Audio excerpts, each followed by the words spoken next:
I'd like to call to order the business meeting of the Portland Board of Public Education. It is Tuesday, November 15th, 2022, and we are meeting in a blended format with some of us here in person at Casco Bay High School and others joining via Zoom. I would like to invite you to join me in the Pledge of Allegiance. Pledge allegiance to the flag of the United States of America, to the republic for which it stands, one nation, under God, indivisible, with liberty, justice for all. Portland Public Schools recognizes the original inhabitants of the land on which our city and schools stand, the Wolastoqiyik, or Maliseet, Micmac, Penobscot, and Passamaquoddy tribes, known collectively as the Wabanaki Confederacy, or people of the Dawnland. We are honored to have Wabanaki children among our students today, and as a district, we are committed to making the past, present, and future of Wabanaki peoples visible in our schools and classrooms. Okay, so we are starting our meeting today with a caucus of the incoming 2022-2023 Board of Public Education. So I just want to mention, if you're here to for our public comment period, we are going to have that as soon as we wrap up the caucus. So if the members of the incoming board can come and sit in the chairs of the members that you are replacing, we will get started.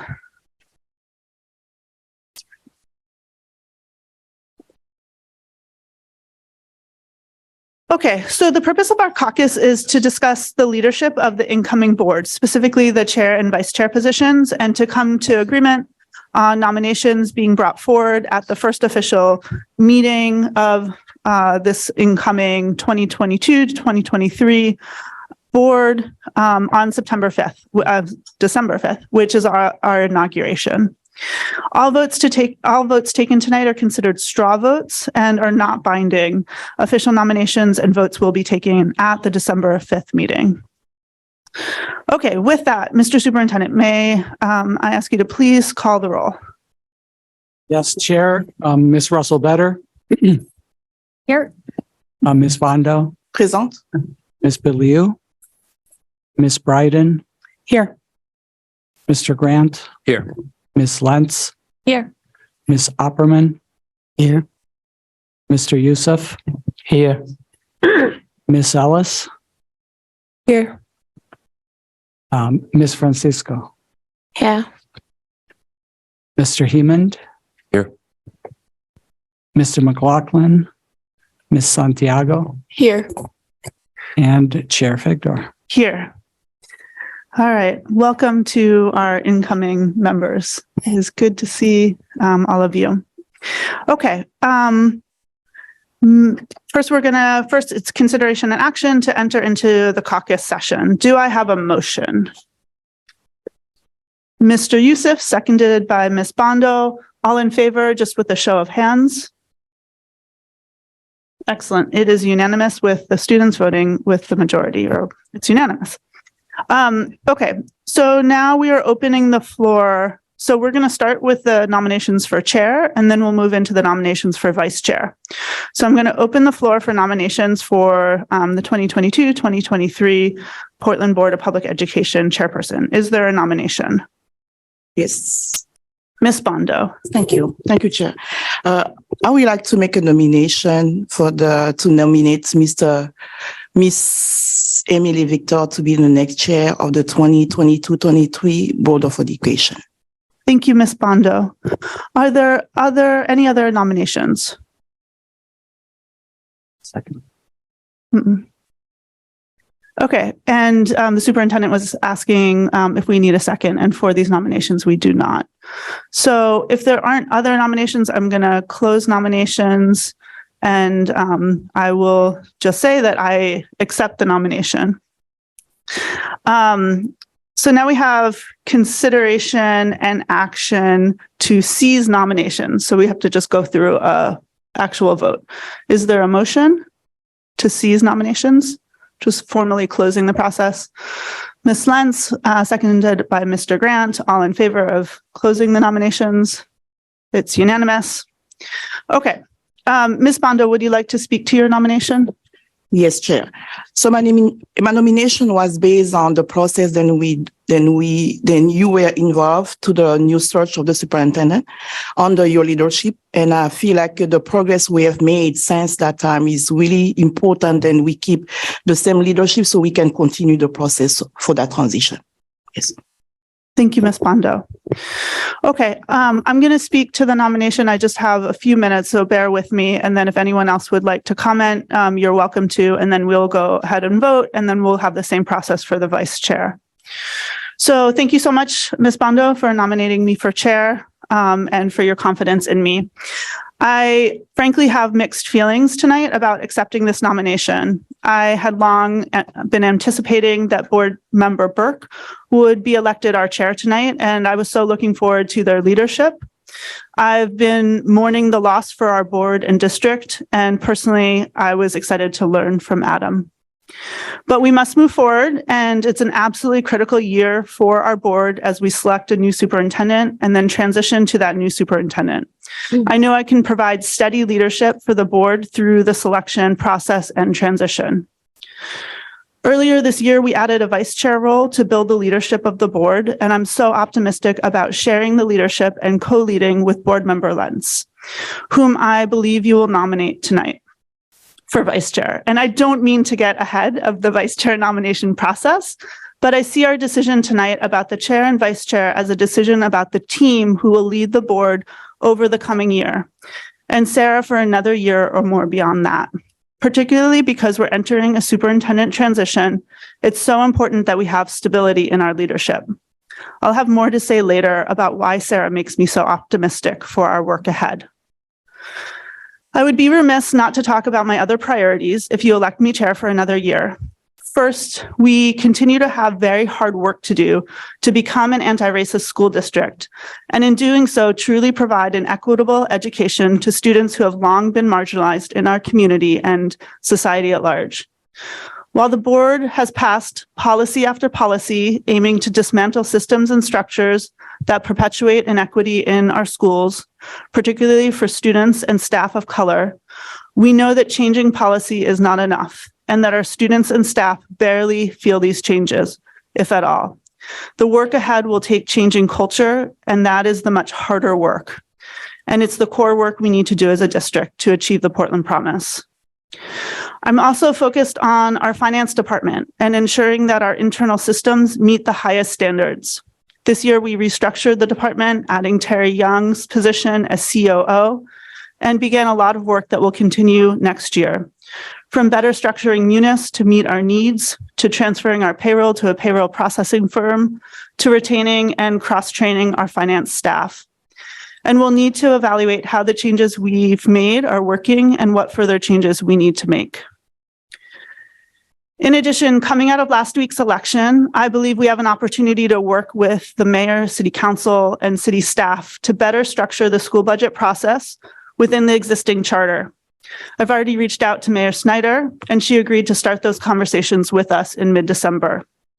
I'm optimistic that we can develop a different process that puts us on a more equal footing with the city council, is more accessible to the public, strengthens our relationship with the city so it is one of true collaboration, and enables the school board and city council to together make better decisions for our city as a whole. With that, I am so grateful to do this work with each of you, and I want to humbly ask for your vote for chair. So would anyone else like to speak to the nomination? Okay, so with that, we're going to move into a roll call vote. So this is a non-binding straw vote to appoint myself, Emily Figdor, as the 2022-2023 Portland Board of Public Education chairperson. So Mr. Superintendent, can you please call the roll? Yes, Chair, Ms. Russell Better, Yes. Ms. Bondo, Yes. Ms. Bryden, Yes. Mr. Grant, Yes. Ms. Lentz, Yes. Ms. Hopperman, Yes. Mr. Youssef, Yes. Ms. Ellis, Yes. Ms. Francisco, Yes. Mr. Hemond, Yes. Ms. Santiago, Yes. and Chair Figdor. Yes, so the vote is unanimous. Okay, and now we're moving on to the vice chair nominations, and I want to open the floor for nominations for the 2022-2023 Portland Board of Public Education vice chairperson. Is there a nomination? Ms. Russell-Better. Thank you, Chair. I would like to nominate Sarah Lentz to serve as Vice Chair for the 2022-2023 school year. Thank you. Excellent, thank you, Ms. Russell-Better. Are there any other nominations? Okay, I'm going to close nominations. So now we move to consideration and actions to seize nominations. Is there a motion? Ms. Bondo, is there a second? Mr. Youssef, all in favor of closing nominations for vice chair? It's unanimous. And I should have asked Ms. Lentz, do you accept the nomination? Yes. Excellent. Okay. Ms. Russell-Better, would you like to speak to your nomination? Yes, thank you, Chair. I'm happy to be able to nominate Sarah Lentz and have had the pleasure the last several months to get to work with Ms. Lentz. And I'm just thrilled to have the opportunity to have a strong communicator and collaborator. She's already shown great leadership on this superintendent search committee, on the public affairs committee. And I see that all the work she does with such a strong equity lens, which is really critical to the work that we want to continue to do in our district. So I'm just thrilled that she's stepping into this position or is open to stepping into it as we vote tonight. So thank you. Thank you, Ms. Russell-Better. Ms. Lentz, would you like to speak to your nomination? Yes, I would. Thank you. Coming into this space tonight, I was just filled with a lot of emotions from the day. I know that our educators and our students and our staff had a tremendously stressful day today. And the whole day long, I was just working at home from my computer, and I just kept thinking about our community here in Portland. And back in June, when I ran for school board because I believe in our community, and I believe in our kids, and I believe in our teachers, and I believe in our schools. And I just think over the course of this last year, I've gotten to talk to hundreds of people in Portland, and every person in Portland wants our schools to be successful and equitable and just right for our students. And that's what I want to. And I am absolutely thrilled to be stepping into this leadership role to push for all of those things, to push for those things with a strong equity lens, and to work with Emily and the rest of you to get there. And again, when I think of community, I think of all of the people that are in it. And I'd like to use this time to just welcome continued conversation from all of you here on the board and everyone at home and everyone that's watching, because we do listen to you and we want to listen more and we want to hear what you have to say. So we look forward to creating those relationships and an increased sense of community within our city. Thank you.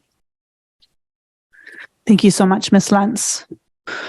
Would anyone else like to speak to the nomination? I'll just say that I'm so excited to support Sarah's nomination as vice chair. While Sarah's fairly new to the board, she rolled up her sleeves and dove in right away into the work. And I see Sarah as committed and oriented to both good process and good policy with a keen focus on equity throughout.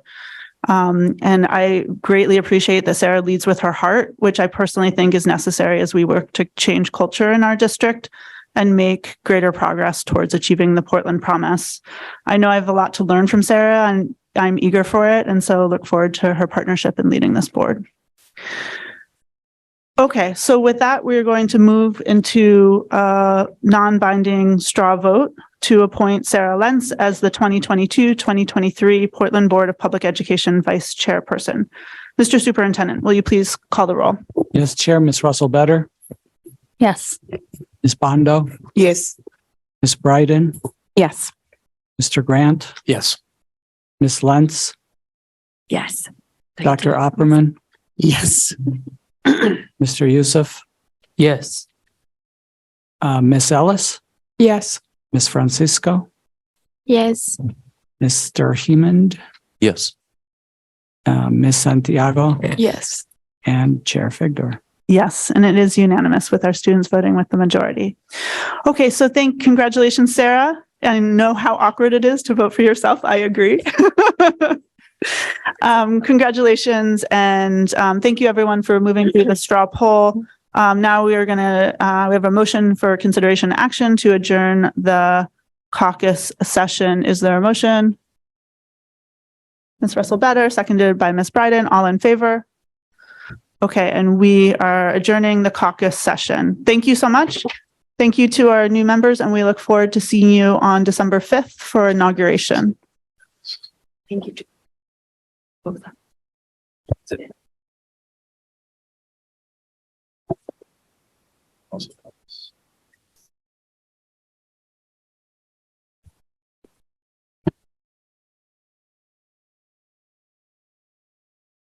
So Ms. Francisco, that's all of your work for tonight. You're welcome to join us from the audience, and then inauguration is on December 5th. We Thank still look you. forward to working with you. Mhm. All right, so now that we're ready to start our business meeting, Mr. Superintendent, will you please call the roll? Yes, Chair. Ms. Bondo, Présente. Mr. Burke, Here. Ms. Russell-Better, Here. Ms. Biliou, Ms. Bryden, Here. Mr. Youssef, Here. Ms. Lentz, Here. Mr. Grant, Here. Ms. Ellis, Here. Mr. McLaughlin, Mr. Alzamili, Here. Ms. Santiago, Here. Ms. Diu, and Chair Figdor. Here. Okay, thank you. So we're going to start our business meeting tonight with a public comment period. So if there's any members of the public that would like to address the board, please come forward to the podium or use the raise your hand feature in Zoom. You'll have 3 minutes to address the board, and please start by introducing yourself and telling us where you live in the city.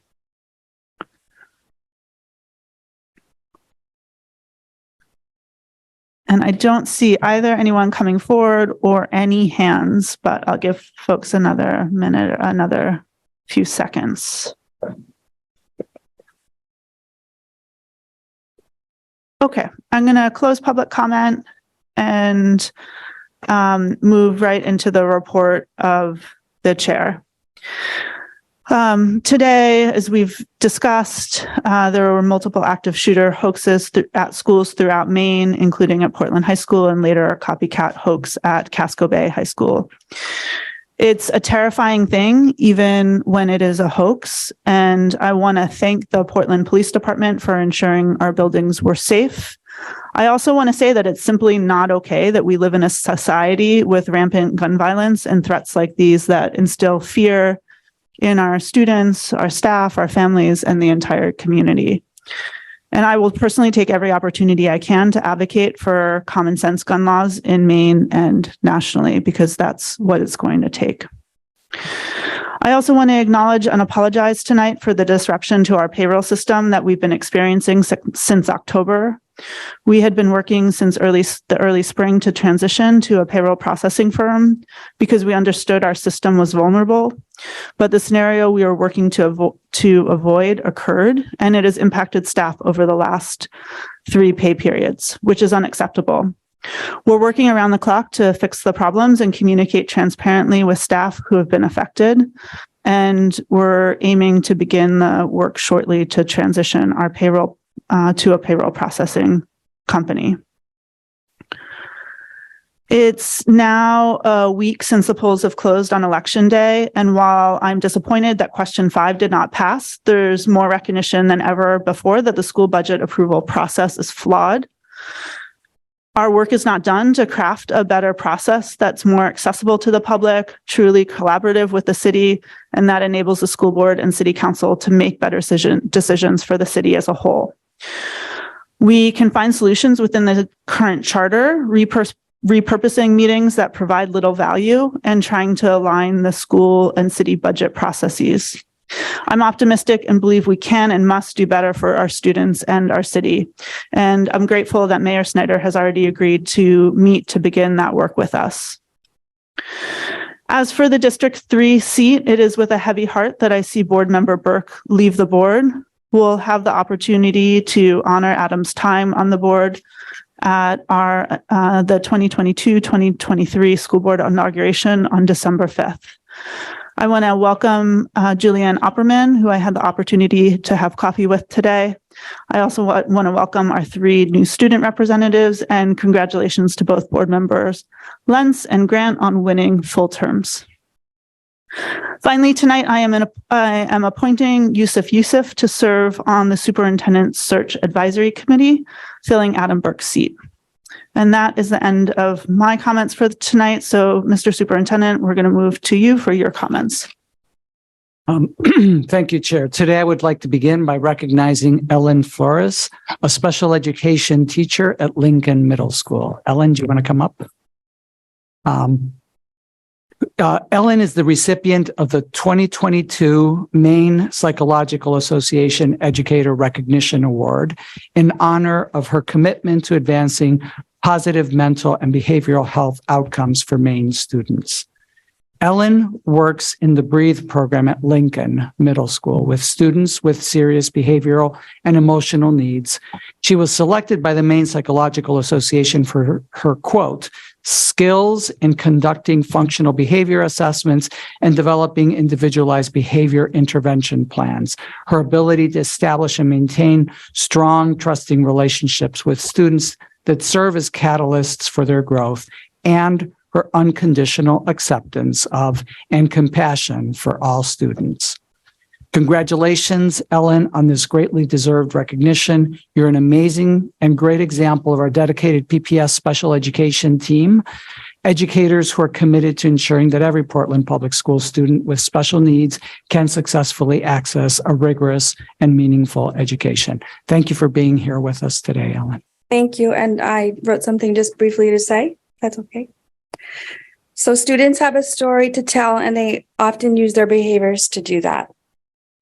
My job is to assess behavior to understand a student's story and use this information to adjust practice in school. I would encourage us to stop thinking about a student's behavior as something to stop, but rather something we strive to understand to inform how we design systems in our school. And I just want to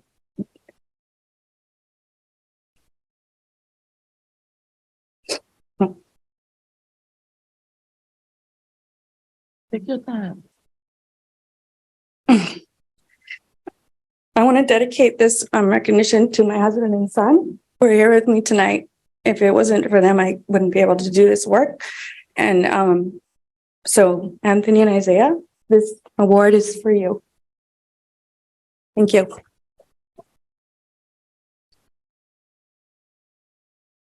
Thank you, Ellen, Anthony, and Isaiah. Thank you for being here as well. Last week, Commissioner of Education Pender Macon visited Rowe School to observe the operation of our mobile makerspace, which was at Rowe for the week. Commissioner Macon was able to see our students experience phenomenon-based STEM learning experiences led by our STEM teacher, Karen Scheibels. Thank you to Assistant Superintendent for Teaching and Learning, Malia Nally, and our STEM coordinator, Brooke Teller, for their ongoing work to create these great opportunities for our students.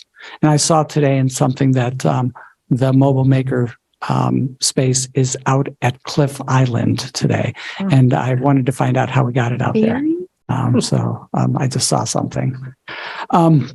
On a related note, the MDOE, Maine Department of Education, has provided mobile computer science labs to the district that we are in the process of ordering and will start rolling out in the next several weeks. Training for the integration of the computer science labs will occur at the elementary level, with Ms. Scheibel teaching teacher librarians on how to use the labs. And there will be a resident expert in each school, including at the secondary level. I'd like to recognize the work of our technology integration coordinator, Courtney Graffius, for her foresight in pursuing and commitment to operationalizing this program, taking advantage of the DOE funding. Our work in response to the board's resolution around high school alignment is taking shape. Last week, the design team met to begin its work. Director of High School Transitions and Access, Pamela Otunu, is leading this work while collaborating closely with our building leaders and senior staff. The design team includes students, parents, and high school staff from all 4 of our high schools, and we will be updating the Policy and Curriculum Committee on this work, on the work of the design team, on an ongoing basis as required by the resolution. We're also gearing up to launch the revised high school selection process. The kickoff meeting is scheduled for December 5th. Preference forms will be available for families next week, and consistent with the resolution, the form will be for all 3 high schools. And the timeline for expressing preference is January, and we are providing an opportunity for prospective families to visit each school at a yet to be determined weekend in January.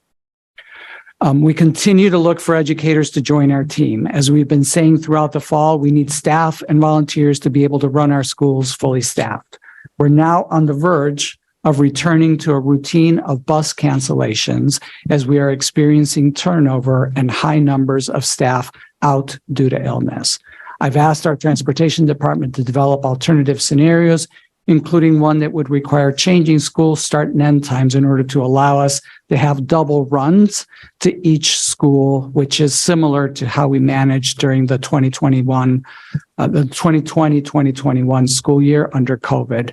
Of course, this will, push dismissal times in some schools to a much later hour for some students. And so we want to avoid that, but we are in a precarious situation right now.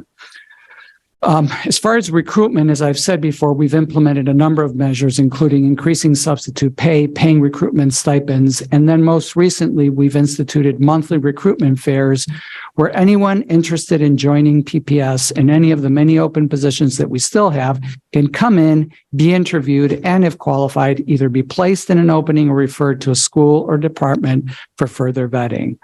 The next recruitment session is scheduled for December 2nd at our central office at 353 Cumberland Ave. This session is targeting potential candidates for custodial, food service, and of course, transportation positions where we continue to have large and in some cases growing vacancies. We're also organizing orientation sessions for new staff who join the district. Generally, this has been a start of the year activity, but given that many staff join the district after our August orientation and there's ongoing need to provide substitutes, key information on the district to support them in their work, our HR team, led by Executive Director for Diversity, Equity, and Belonging, Barrett Wilkinson, is organizing these ongoing sessions. As you heard earlier from Chair Figdor, we have faced significant challenges in our payroll department. Generally, out of 1,500 plus employees, most get paid without major problems. We do experience challenges when hourly staff are in more than a single position and those positions receive different compensation levels, or when people change positions, when they receive stipends or other alternative compensation, and when they use vacation days on unpaid days. We also have a problem with our leave accrual system. In other words, hourly staff who don't work overtime, don't get stipends, haven't changed positions or pay rates, and don't use vacation leave to make up for lost pay, get paid regularly. Salaried staff, including teachers who don't get stipends, also get paid just fine, although their leave accruals may be off. And I do want to pause to recognize that this is placing the highest burden on some of our lowest paid staff who have additional ways of being able to make ends meet. So it is something that I recognize is extremely problematic, and as Chair Figdor said, is unacceptable. I want to take a moment to explain a little bit of what's happened. At the core of our challenges is that we have lost all of the 3 permanent staff in our payroll department during the last 4 months. That has left us with staff who, while very skilled at running our payroll system, do not know the multiple workarounds and exceptions that exist in our system, all of which are poorly documented. We have redeployed HR staff to work on data entry. Our executive director of operations, Terry Young, who oversees finance, HR, food services, transportation, and facilities, is working nearly full-time on payroll-related issues.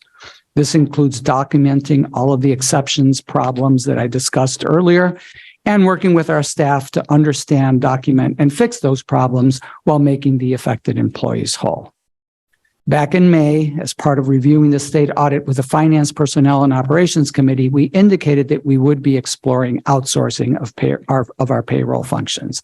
That work is currently proceeding as a long-term solution to the challenges I just described, while we continue to work tirelessly to address the problems in our current operation.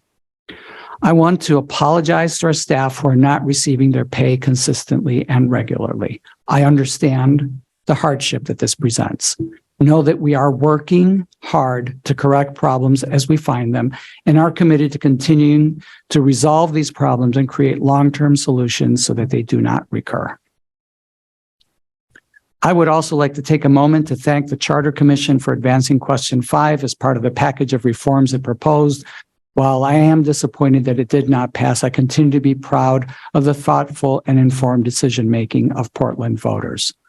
Also, I believe that the visibility the proposal brought to the problems in the way in which the school budget is funded will lead to long-term improvements in process. I'm grateful to Board Chair Figdor and Mayor Snyder for immediately after the vote committing both entities to working together toward a more constructive, informed, and collaborative budget process. In closing my remarks, I need to reference the events of today. While we were fortunate that today's events were a hoax, I understand and empathize with every staff member, family member, and student who has to hear the call to lockdown, uncertain as to what will happen next. I cannot say strongly enough how discouraging it is to know that there are people out there, maybe even members of our school community, who get pleasure from having this devastating impact on our school community. I'm incredibly grateful for our first responders, police, fire, and emergency management for their skillful handling of today and all those all too frequent situations. I'm also ever so grateful to our school staff at both Portland High School and Casco Bay for their calm and business-like response to these situations. And I can't tell you how much it pains me to use the words business-like in the context of school threats. I can tell you that my faith in humanity is shaken every time these situations, whether real or hoaxes, play themselves out anywhere. And today I'm shaken to the core by the impact that it had on our school community. That concludes my report. Thank you, Mr. Superintendent. Okay, we are going to move to the report of the Secretary, consideration and action to approve the meeting minutes of November 1st, 2022. Is there a motion? Board Member Burke, is there a second? Ms. Bondo. Okay, are there any questions on the motion?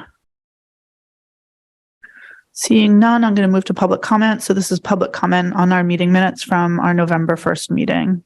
If there's any public comment, please use the raise your hand feature in Zoom or come forward to the podium. Okay, I don't see any public comment. I'm going to close public comment and move to board discussion. Is there any board discussion on our meeting minutes from November 1st? Seeing none, by roll call vote, please indicate whether you support approving the meeting minutes of November 1st, 2022. Mr. Superintendent, will you please call the roll? Yes, Chair, Ms. Bondo. Yes. Mr. Burke. Yes. Ms. Russell-Better. Yes. Ms. Biliou. Abstain. Ms. Bryden. Yes. Mr. Youssef. Abstain. Ms. Lentz. Yes. Mr. Grant. Yes. Ms. Ellis, Yes. Mr. Alzamili, Yes. Ms. Santiago, Abstain. and Chair Figdor. Yes, so the minutes are unanimously passed with 2 abstentions from elected board members and 1 abstention from one of our student representatives.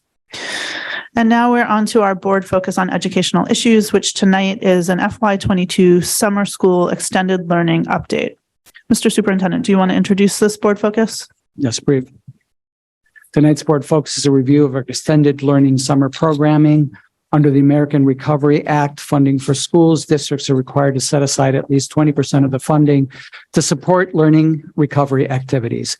In our plans, robust summer learning, beginning with the summer of 2021, so this past summer, have been a central component of this work.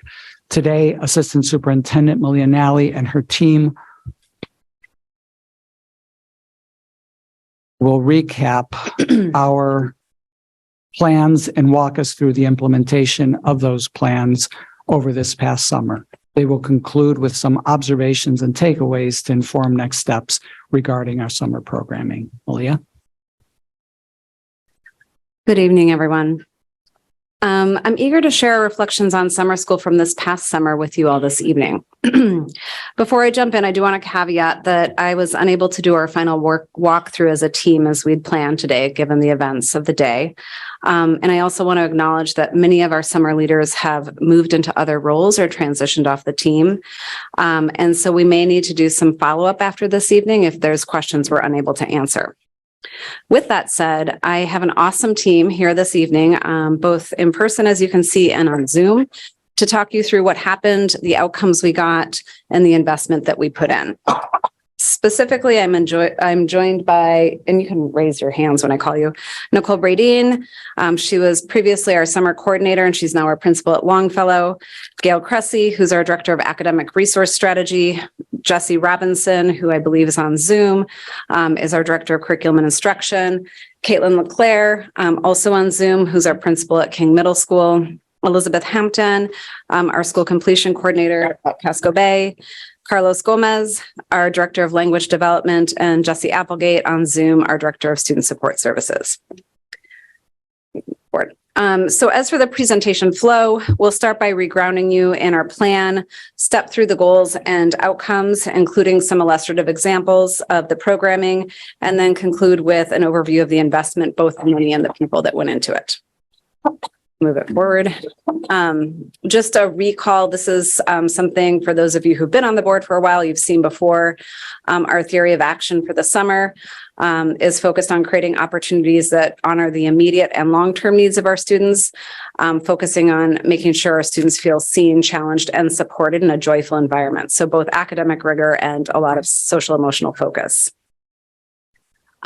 We've been using a 3-pronged strategy. So we have a set of school-based programs that are designed and held at our schools, district-wide offerings. So these are programs that pull students together across multiple schools, and then a significant set of community partner programs where we match students with partners in the community. Here you can see the range of programs that are school-based, district-wide, and community-based. A couple things to highlight, or a few things to highlight. We did add some new programs this year, the Rising 6th Grade Leadership Academy. So we were focused on adding in some more transition programs, more tutoring opportunities, an accelerated algebra program. And as we'll describe later in the presentation, we put a pretty significant focus on evolving our high school credit recovery program. Headed into the summer, we used our learning from last year to set some intentions for things we wanted to either improve or focus on this summer. And you can see those delineated here. So first, we wanted to continue to expand and diversify the offerings, which we'll speak to momentarily. Wanted to continue to deepen the collaboration with our community partners. We're looking to add opportunities for students to have longer stays at the elementary level by working with community partners. Like I mentioned, looking to add some more transitional year programs, creating the high interest high school credit recovery intensives, moving a little bit away from the traditional credit recovery. A big focus on more standardization of curriculum and assessments, as well as how we are measuring and tracking academic and SEL outcomes. And then finally, trying to plan earlier. As you all know, the summer coordinator position was a new role that we had the past year, planning for this past summer.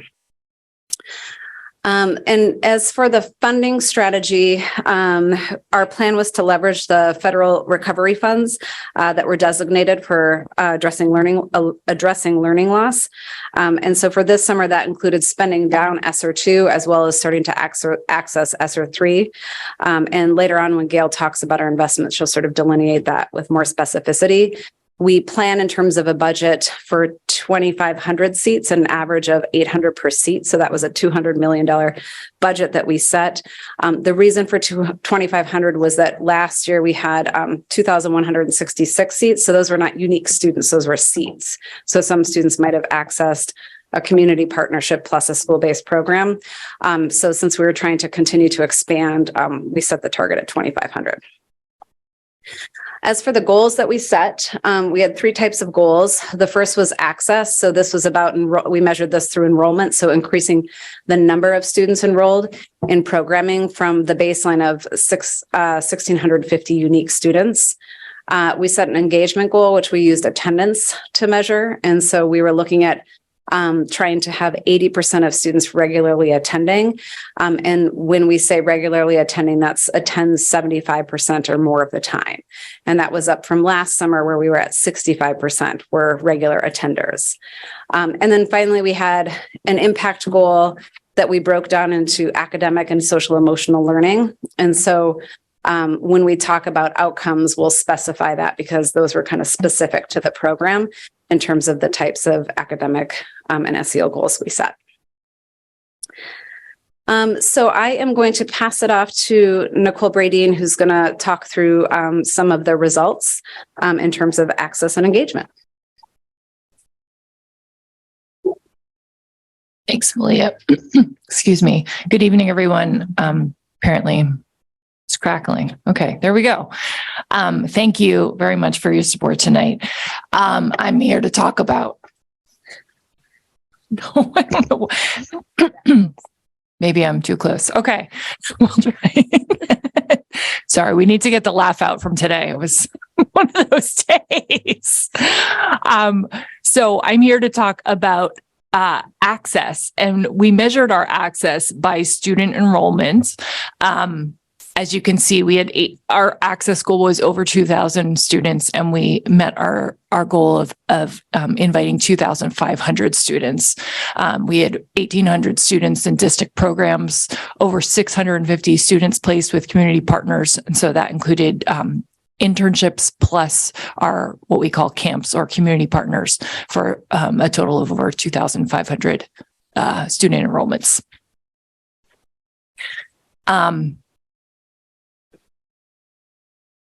As you can see, we had 377 high school students, 148 middle school students, and over 1,000 elementary school students.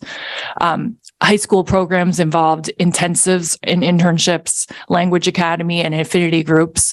Middle school involved traditional Sun School, language academy, and leadership academy. And Sun School included Learning Works, STEM, and our traditional summer school programs. I'm going to next talk about engagement. As Malia said, we measured our engagement by student attendance. At the elementary school level, our engagement goal was not met. We had hoped to increase our percentage of attendees to 80% from 65% in 2021. We considered regular attenders, kids who attended 75% of the time, and we had 58% of the students regularly attending and 41% of the students partially attending. We can talk more about why maybe the attendance wasn't as regular in later discussion, but overall, yes, we'll get there later. In high school, attendance, the engagement goal was met. As you can see, the average attendance went from 81 to 95%, which is high and wonderful. And we're really excited to see that students got involved in a variety of activities, from internships and jobs and hands-on working experiences. Our next slide, we're going to talk about the impact, our social emotional impact throughout the entire summer programs. 85% of our students surveyed felt that they had positive feelings about their summer programs. So questions that were asked of the students in the surveys were, did you develop new peer relationships? Did you have a trusting adult? Did you enjoy summer school? Did you like your peers? Did you have fun? And so we were excited that over 85% of them felt that the experience of summer school was positive. Next, when we think about social emotional learning and experiences, we jumped to our community partners. We had over 35 community partners this summer. Some were part of the camps, some were part of the internships. Many of them really focused on social emotional learning, and some also focused on some academic learning and individualized support. You can see Ripple Effect and the Y and Breakwater and Learning Works and Audubon. Most of them, the majority of them were all focused here in Portland, but a few were outside of Portland. On the next slide, you can see a company of girls and Portland Squash, PESA, and Maine Academy of Modern Music. So in our next slide, you can see that we did have the opportunity through our MOUs to talk with the community partners about students. Okay, about students' experiences. And for the most part, the community partners were able to engage students with some surveys, with some data, with really understanding what the students were taking away from the experience. We're not able to come up with consistent ways of measuring that data, and we are learning from our MOUs that we need to more cohesively develop systems that will allow us to look more specifically at the data. So for example, Ripple Effect asked, did you explore a new skill, or did you learn a new skill, and did you make new friends? And Agassiz Village may have asked similar questions about how they felt, how students felt when they encountered new problems, or when they had to manage conflict.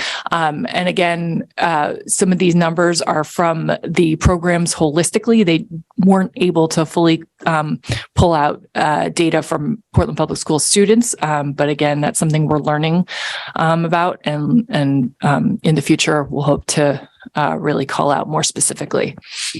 The next slide is Portland Community Squash. And you can see they have a whole report on what they did and who they served. Our next slide is slides are going to talk about the impact and academic achievement. And I'm going to pass off to Jessie Robinson, who will walk us more through those. Thanks so much. Thanks, Nicole. Hi, everyone. Next slide, I'm going to be talking about how we measured achievement in terms of our summer programming. So this year we set out to set clear goals for each of our programs, and then determined the ways that we were going to measure those goals, whether we were successful or not. And so in elementary and middle school programs, we had goals related to both literacy and math. And in K-5, they were pretty specific around math standards, math intervention in terms of fact fluency, reading and writing. And for middle school, we focused on the major work of the grade, which is sort of like the standards in math, as well as that intervention in terms of their fluency and writing.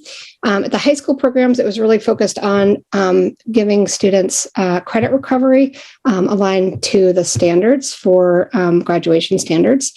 And then the district-based programs, their goals were related to language students who were in the language program around their language goals and the ESY program around their IEP goals. So the next slide gives a little snapshot into some of the results for elementary school, and I'll kind of share how we've been thinking about those results. So teachers were asked to give students a met or not yet on the specific goal that we set out to do for the summer.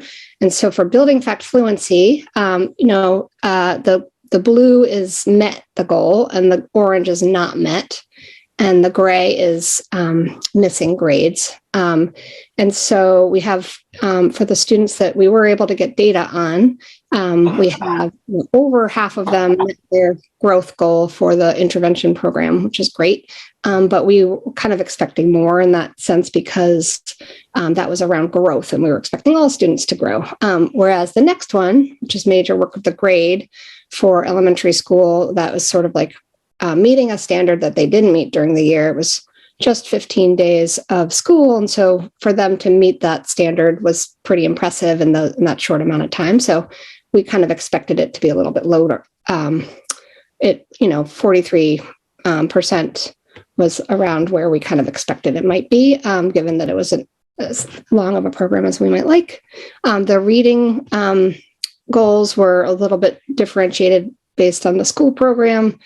So that one was a little less, a little harder to have some analysis for, but 70% is pretty good in terms of meeting our target. And then in terms of the writing goal, that was also a proficiency-based goal. And so that was 58% was pretty strong in terms of the writing. That was just one school, but the fact that many students were able to do that in the short amount of time was impressive. So that gives you a sense of how we're looking at the performance at the elementary level.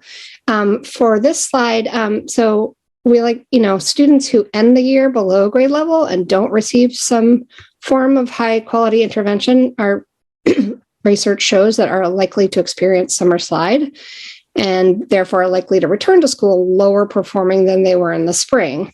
So we set out to kind of understand, okay, was there summer slide? And we used NWEA as sort of a proxy for that. And so when we looked at our reading scores, 62% of students did not experience summer slide. They either met their the same target as the spring or they improved. And then for math, 56% of students, according to the NWEA, in grades 4 and 5, also did not experience summer slide, but then either met that same score from the spring or improved. Next slide. So this is just a snapshot of one of our programs at the elementary level. It shows some field work that was done this summer and just kind of as an example of some of the experiential programs that we had. Many of them were experiential and also STEM focused. And for middle school, I'm going to pass things over to Caitlin. Thanks, Jessie.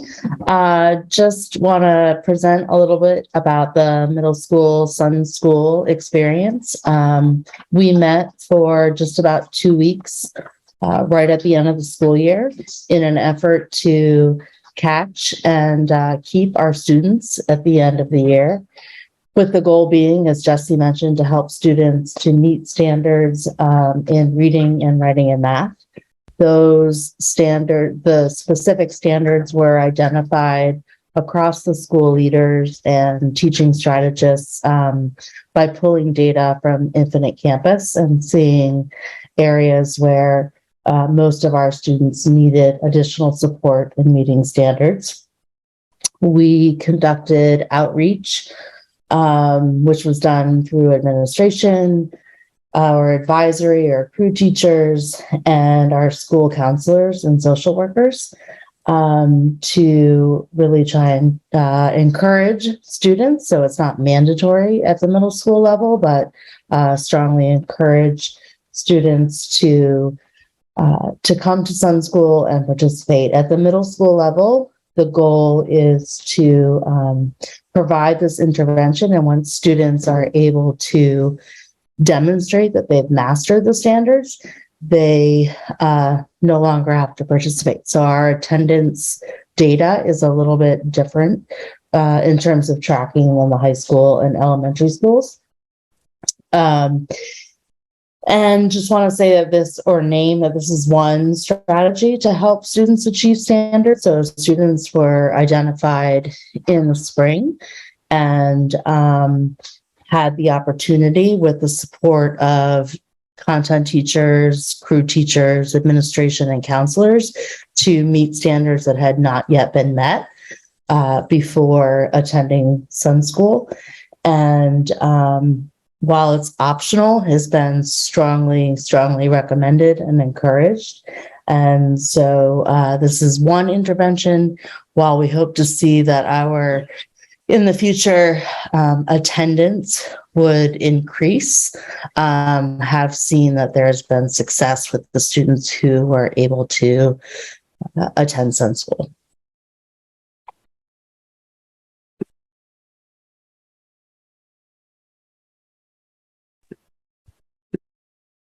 He's going to pass it on to Elizabeth Hampton for high school.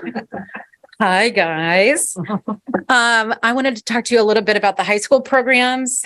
We had 3 programs this year, and they were usually in-house. We had some travel a little bit back and forth, but the good news is that we had a great pass rate for our students. So you can see Casco, Deering, and Portland all had a turnout and all did really well with the high school programs. So that was awesome. This year we used an intensive base model. So it's a little bit different than the standard credit recovery options that a lot of kids are used to. And it's super exciting. It's very cool. So what you do is an intensive base model is that you look at kind of like the standards or competencies of a subject. And then you pick certain standards within that subject to then home in on and then teach it in a creative way. So it's not just redoing what standards you didn't meet, but it's taking those standards and kind of flipping them on their head to teach something different, but still meet the same goal. Boom. So, like I said, I'm from Casco Bay, and so I wanted to talk to you a little bit about what we did. I can't even read it from there, but we had 11 offerings. And they ranged anywhere from Civil War, creative writing. We did a lot with English wellness and a big SEL component within that. Global current events, intertidal crabs, which I'll talk about in a minute, with lake ecology, English, origami, yoga, and writing connections. And we had really robust turnout because it's fun to like learn things a different way and not have to repeat the whole thing. Yeah, you can do that one now. All right, so I'm going to talk about a few of them, just so you can see some of the examples. And I'm only going to talk a little, like really briefly about them. But one of the intensives we did was origami. And this was a math intensive. And so on one side, you can see all the standards that were covered through this 1 week intensive program. Whole bunch of fun math words there for you. But it's all the geometry components. And then on the flip side, so while we were teaching them how to fold and do all of these cool artwork pieces, we were actually teaching them how you do them with the numbers and the folding and the angles and all those fun geometry words that I don't know very much, but it was cool. And so also a nice point that we had was we had a local origami expert come in, and she's a picture of her right there. And she taught the kids a little bit about origami, what was like the history behind it, the significance. And then she taught the kids how to do different writing styles in Japanese. So it was math based, but with also cultural importance and why people do geometry. So that was one of our math intensives. And then 2 of our science intensives, lake ecology and intertidal crabs. So you'll see 2 pictures. of each of them on the outskirts. And then in the middle is all of those fun standard words that I was talking about earlier. But a big thing they did is cross-system subsidies, where they went and saw kind of like where animals were migrating, and they were able to collect samples and see what was going on there. And then with the green crab infestation, they did the intertidal crabs, where they looked at the number of crabs within like a given beach area and try to figure out why there were so many green crabs and what that does to sustainable fisheries. And so they took one piece of a puzzle and tried to help solve it for the community of like fishing and the local aquaculture. So those were two different ones that we did as well. There you go. And then the last one I wanted to talk about really quick was our English intensives, which were super fun. So one of them was all about overcoming adversity and challenges. And so much of the writing that the kids did and the reading were samples of either books or journal articles or writings about like a character overcoming some insurmountable obstacle. And then they talked about their own obstacles and what they've done to overcome them. And then they went and did rock climbing, or they went and did like weightlifting and did weights. So they took what they were learning as far as reading and writing and then put it into the real world. And they did that also with like hiking, and I think they did a swimming one too. Also, we did some really cool stuff with SEL Blend. So we did a lot of verbal and nonverbal communication skills and how that incorporates into writing and into everyday life. And so the kids did a lot of games with that, which was pretty fun.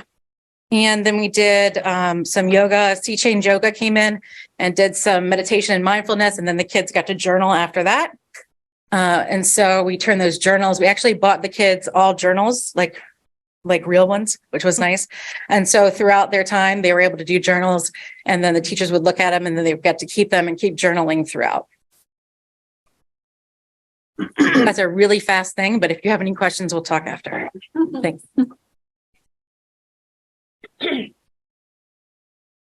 Feeling that summer vibe. Thanks, Ms. Hampton. In case you didn't pick up on it, some of us are rocking these really cool shades, and somewhere in the Southern Hemisphere, summer is on the horizon. So I'm here to talk. I was honestly expecting that you're all going to put on the sunglasses at some point and like start dancing, or You must have seen our notes. Carlos Gomez, Director of Language Development, supporting our world language and multilingual students. So here to talk a little bit about our high school and middle school language academy. In general, the Language Academy provides our multilingual students who are early on in their English language journey the opportunity to use and develop academic English over the summer. Typically, we get about a 50% response rate in terms of students that are invited who are able to enroll, or we see at some point in the summer. During the past 2 summers, we've noticed that there's a particular need for rising 6th graders and rising 9th graders in our programming. So that's been a focus of ours.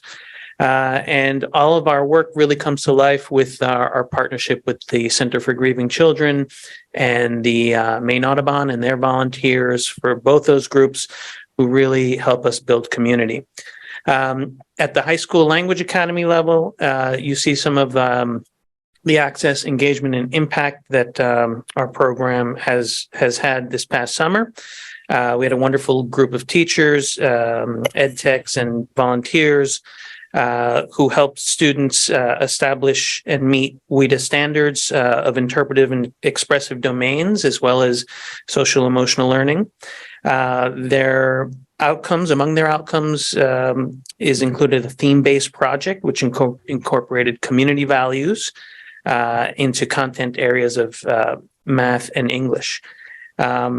And the overarching theme of community was front and center, including in some of the artwork that the students produced, and we'll see some in a moment. The final assessments for both math content and expressive domain of speaking, writing, and representing for an authentic audience really gave opportunities for students to provide an authentic audience with with their responses to what makes a community and who am I within the community. So that was the focus of our high school work. At the middle school level, we spent the first week communicating with our multilingual families about transportation and enrollment. But once we've got our students there, there was a deep focus on literacy and numeracy skills, again, for beginning level English students in pursuit of their language goals as they appeared in their individual language plans. We had a focus on supporting students in their social emotional learning and in their habits of work and learning in order to help them to prepare for that next grade span. So preparing them for middle school and high school success. Our teachers, again, the middle school folks were super supportive and engaged with our students, and were able to provide some narrative and support to our ESOL teachers who were on the receiving end once the students arrived at middle school and at high school. And the last thing I would say is that actually with the next picture, just to give you a little sense of some of the discussions, again, meeting in the area of content in humanities and math, giving students an opportunity for formal written and spoken exchange,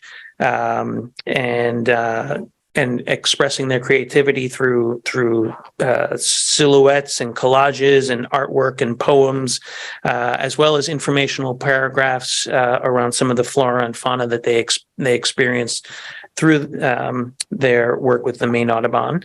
And in terms of math and presenting math projects that help students with real life problems. So we tried to make this as authentic as possible. And in the process, again, students discussing how they are part of a community and how that manifests for them, not only during the summer, but as they move forward into the fall.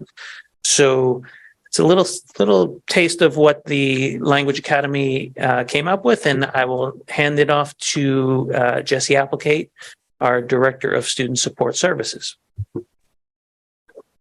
Thanks, Carlos. Hi, everyone. It's good to be with you. I'm going to speak just briefly here to the special education specific programming that we ran this summer. So the first program or set of programs is our extended school year programming.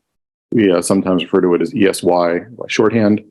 So extended school year is programming for students with IEPs where the IEP team has determined that, due to the student's disability, they will need additional services over the summer in order to avoid substantially regressing prior to the new school year. So when an IEP team makes that determination, student is eligible for extended school year, and they have the opportunity to participate in one of those programs. And there's a range of programs within extended school year.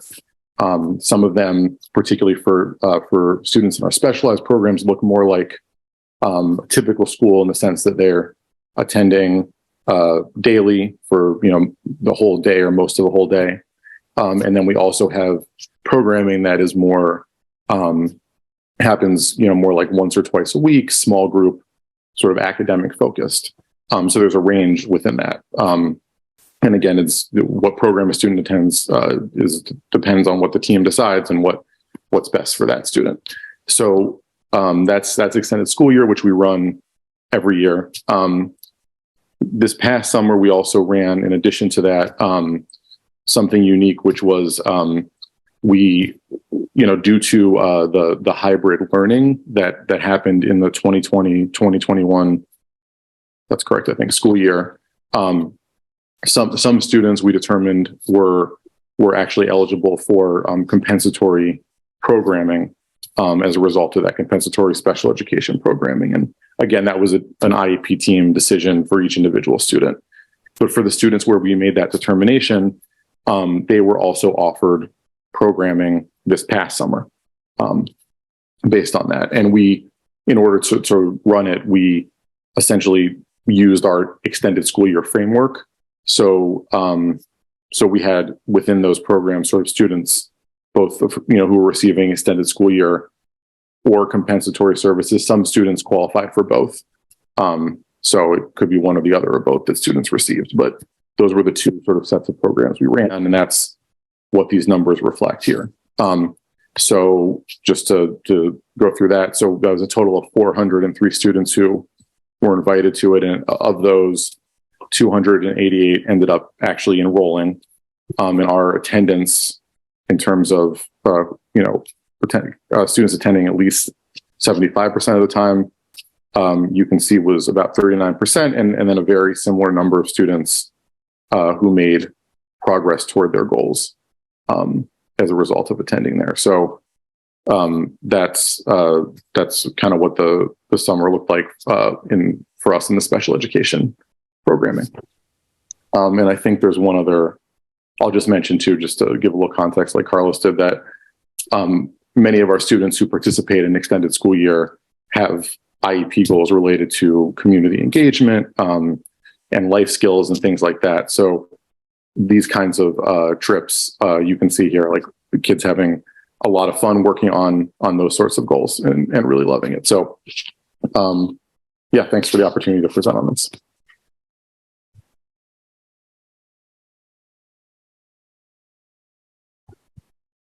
Good evening, everyone. I'm here to talk about the investment that we made this past summer, both in terms of our financial investment and also the human investment, which is pretty significant to run this range of programs for this many students. Thank you.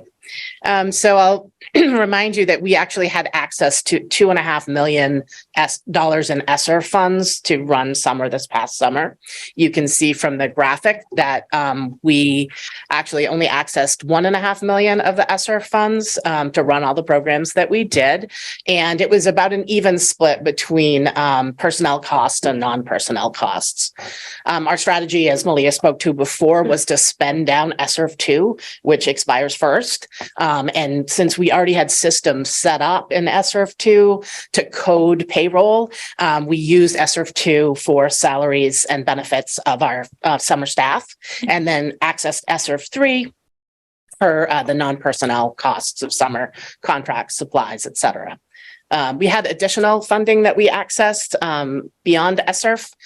One major reason for that on the smaller end of things, the local money and local grants and academics, was to really cover activities and items that weren't allowable under the federal requirements for ESSER. So we were fortunate to have a pool of funds from local grants and the spend down in our academics budget to be able to do those necessary activities, attendance incentives that were just not allowable under ESSER.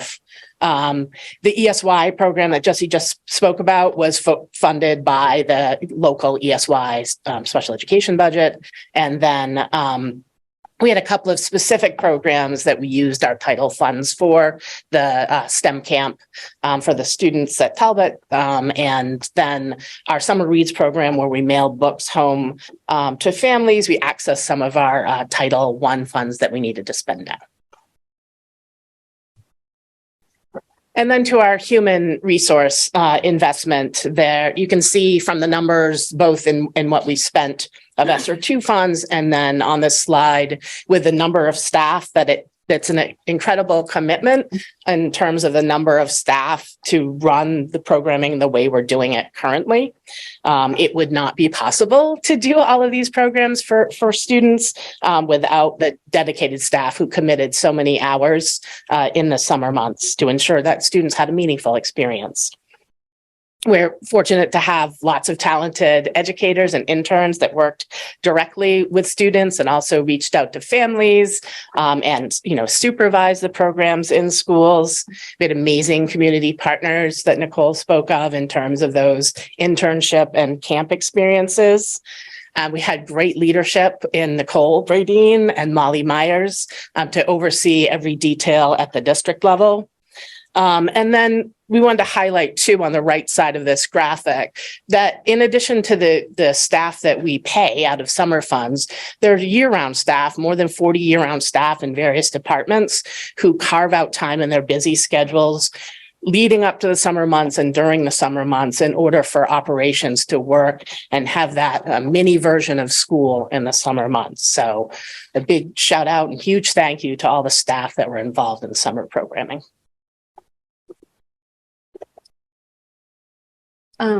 So in conclusion, there's a few reflections that we have holistically in terms of the program that we've been running. In some, there was an increased number and variety of options, which we felt great about. As you saw across the programs, attendance varied. As far as our impact, elementary students performed better in literacy than in math, but mixed results. We do see that most of our high school, middle school students are meeting the standards that they're invited to summer school for, and feel like the redesign of the traditional credit recovery that Elizabeth spoke of is very promising, and we're really excited about that particular model. Our SEL data was positive, but not sure if Nicole mentioned this, it was a small sample size. So it gives us kind of a proxy, and it was positive, but doesn't reflect all of our programs. We're feeling great about the community partners in terms of being able to diversify the opportunities and options for students. But we would also say from just in terms of our reflection, it is a significant effort to coordinate that. So we think of, we're outsourcing it to our partners, but it's actually quite a bit of coordination effort to pull that off. So just wanting that to be transparent to you all. And just a lot of learnings about how to make our community partners inclusive for all students. So lots of learnings about transportation and camps that don't have food and how do we help support that, language access, students that need support in terms of behavior. So lots of needs from our partners for our team's expertise and capacity that I don't think was initially a part of what we had intended. We thought we'll pay for them, get them the seat. But it turns out there's quite a bit of staff expertise and bandwidth that's pulled in to support that for to be successful for students. Also just getting kids signed up. That's a huge undertaking in terms of supporting families to coordinate. I have camp this week and I'm changing and all of that. I think a big piece of feedback, we tried to have more opportunities for students to have longer days, but our families at the elementary level need 5 days and full days. That's not our current elementary model. So that's something that we continue to think about. And then like Gail mentioned, I can't, it's hard to describe and make fully transparent how much capacity it takes to pull this off. And what's especially challenging is that it's trying to kind of plan and prepare when we're running school full time. So people are fully in full-time jobs, which most of us would say are full-time and a half jobs. And then on top of that, trying to do the preparation. So it was awesome to have Nicole's position, but a singular person thinking about summer year round isn't sufficient for really, she's coordinating and she's trying to get principal's attention and who's going to, we were trying to recruit. We need HR to be planning. We need finance, transportation, food. So that's a big conundrum for us in terms of it just feels like a lot to pull off and to get the staff who's sort of ready and excited to commit to at the end of the year, ramping back up to design and implement school again.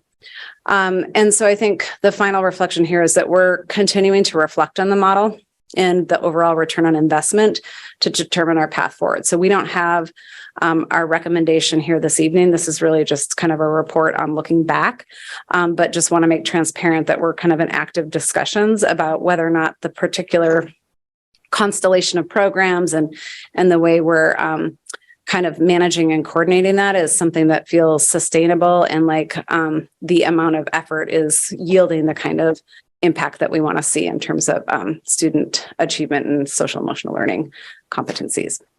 So I think that's it. And yeah, I'll kind of field questions and pull in team members as appropriate. Excellent. Thank you so much to the full team who presented tonight. I'm turned to the board for questions. Board Member Grant. Thank you. Since I wasn't on the board in the pre-pandemic environment, can you just give a little thumbnail on how this seems like a massive undertaking? How does it compare to what used to happen? Do you want to speak to that, Gail? Sure. It's expanded significantly. Yeah, but it's obviously Gail's been added. doing summer the longest Clear. of all of us, so. Yeah, so one of the challenges we had pre-pandemic was access to funds, which sometimes limited the number of slots we could have. And in fact, in 2019, we probably had 5 or 6 different funding sources just to try to get an adequate number of slots at schools who needed it. We couldn't fully fund at every elementary school because we were using title funds. So I would say we've close to doubled the number of seats we have available for students. And that has increased the complexity, tenfold probably. Okay, thank you. And just for additional context, we have ESSER money for an additional summer. 2 more summers. Yeah, through 2024, For right? 2 more summers at this funding level. We're underspending. We budgeted more in those projects, and the minimum set aside for learning loss gives us more right now than we can fully utilize, even pulling all those levers. Okay, thank you. All right, other board members? Board Member Burke. Thank you, Chair. First off, love the team, love your way you vibe together. Thank you for all that you've done. Just to correct the record, and this is not meant to be judgmental at all, but Malia, you said 200 million in your comments earlier on. It's 2 million. just so that didn't catch any wind underneath its way. Oh yeah, absolutely. Yeah. Nicole, I was just wondering if you could speak to on the elementary school engagement. There was 584 students out of the 1,052 noted in the engagement stats. So I was just curious about the other 468 students.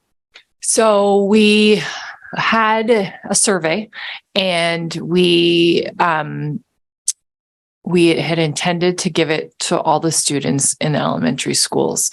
What happened? Are you talking about engagement or? Oh, yeah, on the sorry. engagement in terms I of was the thinking the attendance SEL. rates. Yeah, I'm sorry. Yeah. Oh, yeah. Okay. Sorry. Rewind. So, we planned ahead. We had a large database to track all of our students we were going to invite. We spoke in March and April conferences about having students come to summer school. So it wasn't because we didn't plan early. Sometimes I think maybe we started to plan too early, because then what happened was that the camp fair came up on April 9th, and then kids got excited about camp. And then they said, okay, well, I have plans for summer school in July, and then I want to build camp around it. And then family plans seem to change again in May and June. And so I was coordinating a lot of the camps and the summer school and trying to help manage the overall database. And I saw a lot of movement. And I think what happened was we, continued to try and fill all the spaces with kids who said, no, I'm not coming or I'm not showing up. But inevitably, a summer school schedule that's 9 to 1:30 is not ideal for working parents, especially when it's Monday through Thursday. I heard a lot of concerns about what does my child or family do on Friday, and what do they do the rest of the day, and the child's needed for childcare, or this other camp that they can go do is full day, or my grandmother's watching them, or so on and so forth. And so I think that despite our best efforts to plan ahead, it didn't work out as well as we would have liked. I appreciate that. And just looking at the numbers, I'm just doing the math here on this slide. The 344 students plus 240 students equals 584 students that are reported here. But on the slide previous, it says that On over slide 1,000 elementary school students were enrolled in the program. So I'm just trying to figure out what happened to the 468 students. Like, did they not attend at all? And that's why they're not reported on the following slide after this one, or? Yeah, I know. Thank you. I think that not all of the courses that we ran, programs, kids were not enrolled in Infinite Campus. And so teachers did not take attendance in Infinite Campus. They took attendance on the side. So the attendance data is only for the courses that were in the student information system. Can you give examples of what courses weren't? So we're counting in there students who participated. There's a good example in the Summer Reads program, which is, 500 students that receive books through the summer and have contact with a book champion. Those students were not enrolled in an Infinite Campus course called Summer Reads. There are a few other some at the middle school, even though we didn't show attendance. Some schools happen so quickly after school gets out that kids don't get into the student information system. Okay. So, and we could only pull that data if it was in Infinite Campus. Yeah, that's helpful. Thank you.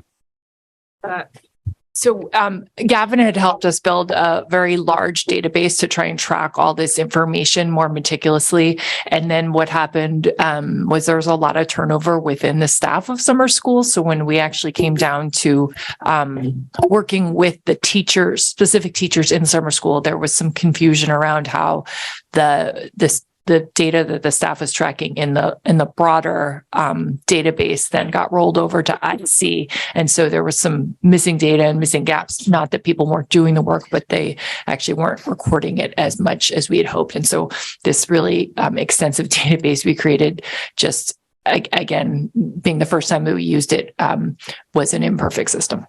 Got it. Not to make excuses, but just letting you know that one is. Yeah. Well, and I do think, to that point, that's a great little singular of many examples where the systems are different and complex and you've got a lot of transitions. And so it's extraordinarily laborious and tricky and flawed. Yeah. Thank you. I think I have just two more. Sorry. Elizabeth, I was wondering with the high school credit recovery program, how that compares to like an individualized extended learning opportunity model. Like, are they kind of comparable or are they quite different? You have to come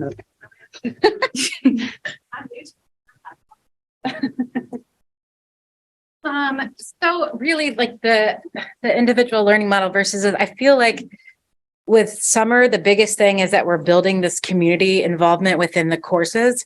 And so what our plan is and what our plan has been this year is to get kids more comfortable with this model, but also get them comfortable with being successful in a subject. And so like for our math kids and our geometry kids that didn't pass geometry, having some self-efficacy around like building their own ability to create their work and then doing it in an environment that allows them to have fun while doing it and interact and build stuff with other kids, like in the origami. It was really important to us for community build, more so than like an individualized plan. That's great. Thanks. Yeah. And my last question, Carlos, I'm just wondering if you could help me understand what we're looking at in the images, particularly the helpful, unhelpful list. I was just curious what level of community was being reflected on. Was that the classroom or the larger community on the right-hand side when we look at this image? I think that was in the larger community, in school community. It's the images with the hands. There you go. So this was a brainstorm about what are things that build community, what are things that prevent community from happening. And from there, students can have interpersonal exchanges using academic language. From there, they can build that into some writing samples, into poetry, or into public service announcements, that type of genre. Okay, that's helpful. There's just things in that unhelpful list that, of course, I wouldn't want to see in any context. Not to say they don't happen. I'm not trying to be rose-colored glasses about things, but certainly not helpful. So I was just trying to understand where students were reporting their experience of those things. Yeah, Thanks. it's basically from their life experiences and in general. Thank you, Board Member Burke. Ms. Bondo and then Ms. Lentz. Thank you. Thank you for the presentation. Just have a follow-up question with the elementary school. I mean, when I see the partial student who attend, so I just wonder, are we come out to do any evaluation for those students to make sure that they meet or they didn't meet the standard? I'm sorry, Ms. Bondo, say which one again? For the partial students on the elementary schools, yeah, I see some of them. So when we consider them to be partial, I mean, they did attend some of those activities, right? So how many days? Some of them they've been absent or just didn't show up to those activities. So are we evaluate them for the outcomes if they meet the standard or not the same ways than we do with the fully attend? Yeah, we would be setting the goal and then assessing them at the end using the same assessment tool. And we wouldn't expect necessarily that the kids that were not attending regularly would meet the goal. But that's what we want to understand. Oh, wow. As Jesse shared, many of the students didn't grow or meet the goal. But one of our reflections was also we didn't have super high regular attendance. And so we see those as connected, and other data we've talked about in the past shows the correlation. Oh, okay. So what we do with the student who did not meet the standards? Because what do we do with them? Yes. Yeah, I mean, I think that, so one of the things we're trying to, and Nicole, add to this if I'm missing anything, but I think this is pertaining to our school-based programs. And so what's nice about that is you have school-based staff who's coordinating and running that. So they are already communicating internally about, who's going, how they did, and how does that, kind of roll into the future teacher. I think that schools' processes around that vary, but the model of having a good portion of the coordinators and administrators and staff be in the school makes that opportunity so that then that's feeding into their future work.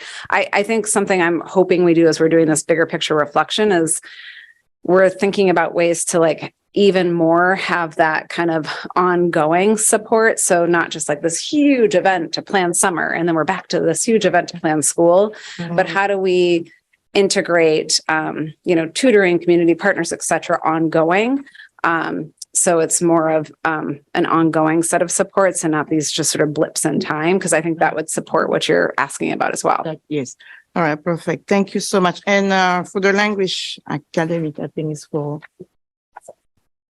you, Carlos. Thank you. So I see here the district-based programs is the same like the school-based program in this summer program, with just a different aspect of just bringing them to the language where they feel comfortable and moving them to the level of the grade. So, because I try to understand here, because I look at the middle school, I see how many were invited and how many enrolled. So I see you have 100 invited and only 28 enrolled. So when I look at the value of the language academy, what they really need for a better academic achievement. So I wonder, how do we do with those students who did not participate? And how we come with those outcomes with the school-based programs? So part of the equation is, I'd mentioned that identifying the rising sixth graders to the middle school program. So among the 100 or so that we invited for middle school, that we identified that were relatively new arrivals that have beginning level English, sort of that was the big invitation out. And then we received feedback from fifth grade ESOL teachers about whether maybe some of the community-based partnerships were a better fit, or if the students made enough advance in their English language development that this middle school language academy was not exactly what they were looking for. So the list kind of gets whittled from there, and then roughly with about 50 students that we reached out to and tried to get to come to the programs. There were some logistical challenges around that, and communication and transportation, but it is smaller than we had hoped for this particular summer, this past summer. Some of the teachers that had been with us for a while that knew the students either in elementary or in middle school also acknowledged that families had other things happening and going on. So this was a smaller sort of group that we had. But once they were here and with us, we saw similar engagement, similar joy in learning, joy in being together, and in community. So I think that's promising, and I think there are some things that we need to build out to get more students connected. Definitely. Thank you. And on the survey, is any way I look at here, we just have some positive feelings about the summer program. When I look at the questions, can we maybe next time think about how much they gain on the academic achievement, on the academic learning? Because most of the feelings here is about any positive feelings about the program, activities. But I try to really see how students, they really measure themselves on those learning strategy they had, even though it's just 1 month, but how much they have gained by participating on those activities. You're saying like a self-perception of exactly on that survey. Yeah. And I do think a lot of the schools do goal setting with students. It's not something we roll up and report to you all, but at the school level, teachers are setting goals with students and reflecting on them. So we use that more individually, informatively, not kind of in a big data system. Okay. Yeah. Thank you. Thank you. Thank you so much, Ms. Bando. Ms. Lentz. Thank you. First, I just recognize the amount of curiosity and creativity that you have brought to this, and our kids are just really lucky to have this team, and also the amount of reflection that you're doing right now to figure out what is sustainable and what is working for you and the young people. So thank you for that. It sounds like in the elementary level that the timing and the schedule was one of the biggest barriers to participation, and you spoke a little bit, Carlos, about at the middle school level some of the logistic barriers, but I'm curious if you could talk in general, like what are the factors that pull kids away from these opportunities that we're providing at each of the levels? I can start, but do you want to answer that, Nicole? You can start. You can go. I don't want to steal your thunder. I know this topic very well because I talked to hundreds of parents about, at the elementary school, for example, there might be some families who heard about summer school, know their child is enrolled, but didn't, realize that the program was just 9 to 1:30. And so then they're trying to get the bus, but they don't want to leave their child at the bus stop because they're working. And so then they just end up saying, you know what, this is too much. I'm not going to attend. And I personally picked some of those families up and knocked on the doors and helped get their kids to summer school. So I know that was a real challenge for many, many families. The second thing is we would hear from kids, yesterday was a really hot day and I took my brother or sister to the sprinkler and we just, we decided not to come. and that's real too. I think families are taking care of themselves and doing what they need to do. Then I talked to a large portion of families who said, we love this program, but I need something for the whole 9 or 10 weeks. It's all day, every day. I can't just pull out my kid to do this 1 week and this 1 week, or they didn't understand the commitment that it wasn't the whole summer. And so I spent a lot of time really working through that with a lot of families, and I probably only touched the tip of the iceberg. So that's kind of a snapshot. I think, people would love to attend, for like a large part of the summer. But that unfortunately was really hard to marry with, the teachers' energy level beyond.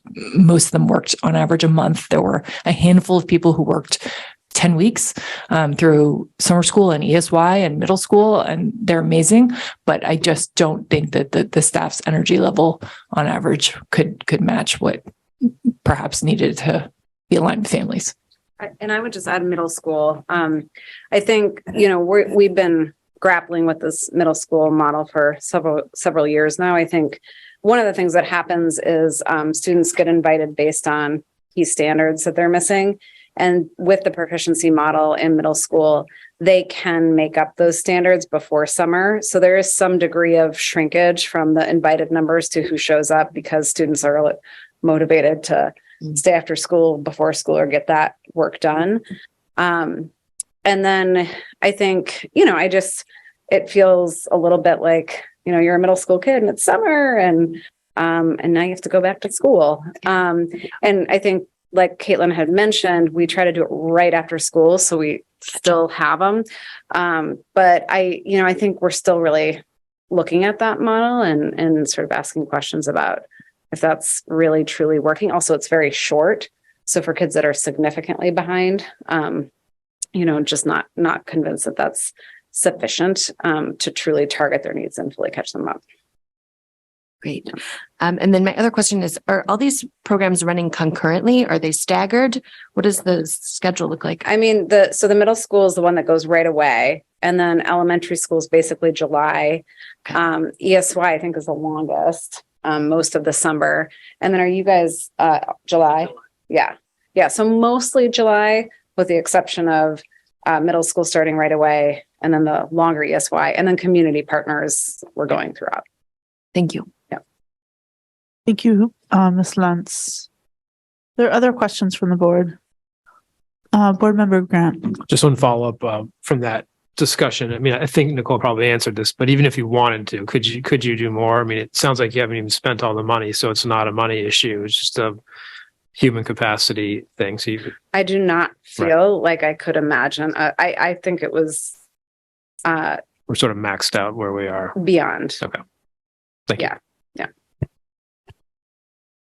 Okay, I think those are all. Oh, sorry, Mr. Youssef, go ahead, please. Thank you, Chair.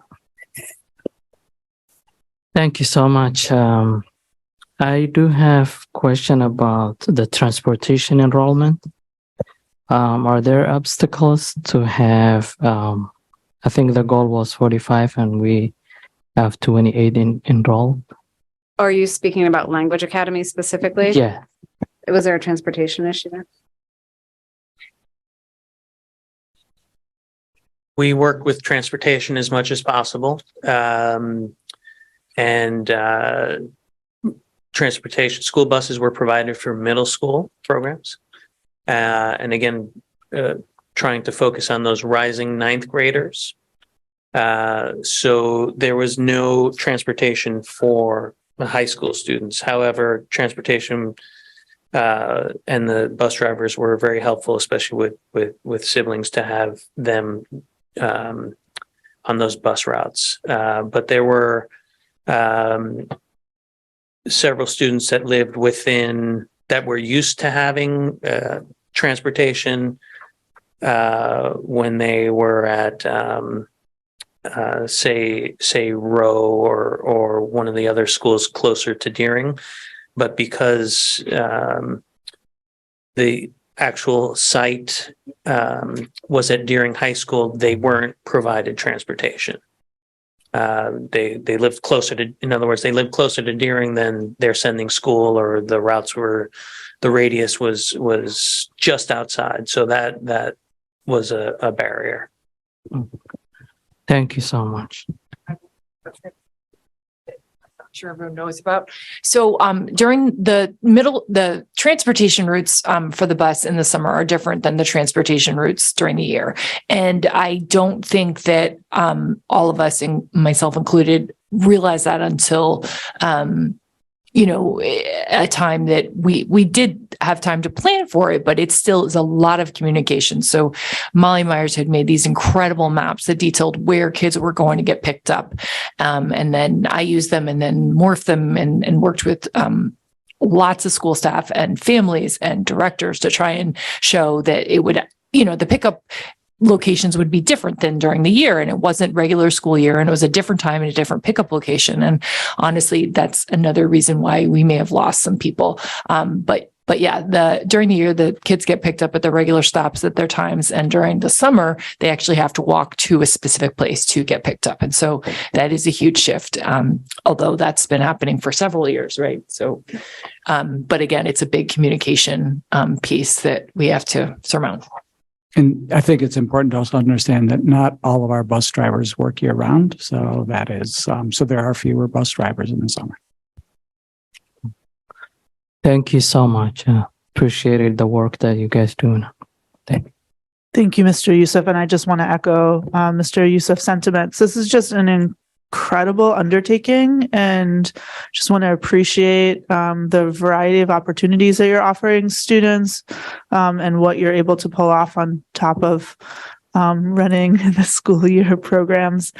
And I remember, I believe it was Molly coming before us before the summer and talking about the high school program with such enthusiasm and hope, being so hopeful about what could happen, and just to hear about how engaged students were and how successful students were. And it seems like also, teaching students that they could do the work and so I salute that effort, and I appreciate the process going forward in terms of thinking how we can best run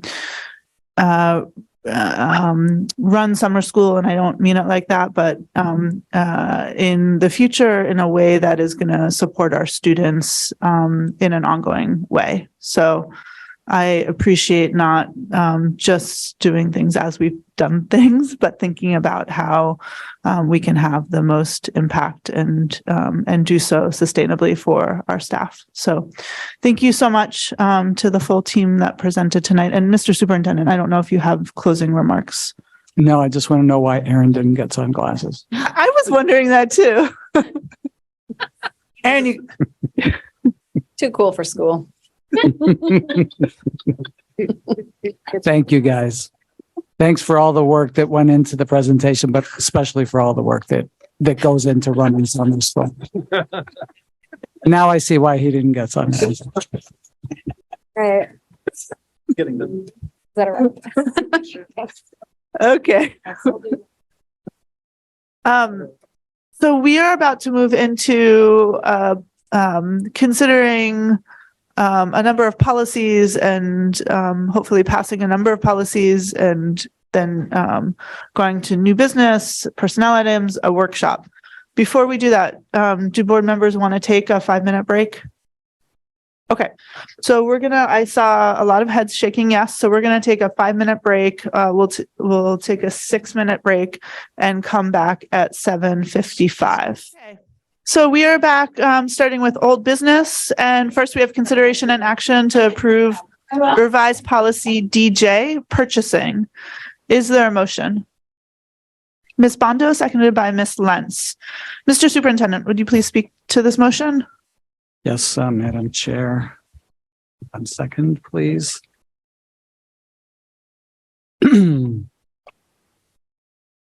So Board Policy DJ governs how Portland Public Schools goes about procuring goods and services. By and large, it incorporates the city's purchasing ordinance, except where other statutory requirements override this ordinance.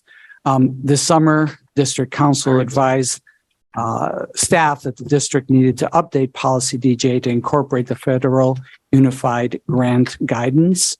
to govern procurement using federal funds. This guidance was implemented in August in response to the urging from the council, and then the revisions to policy DJ, which you're being asked to vote on today, acknowledge the requirement and codify the adoption of the UGG.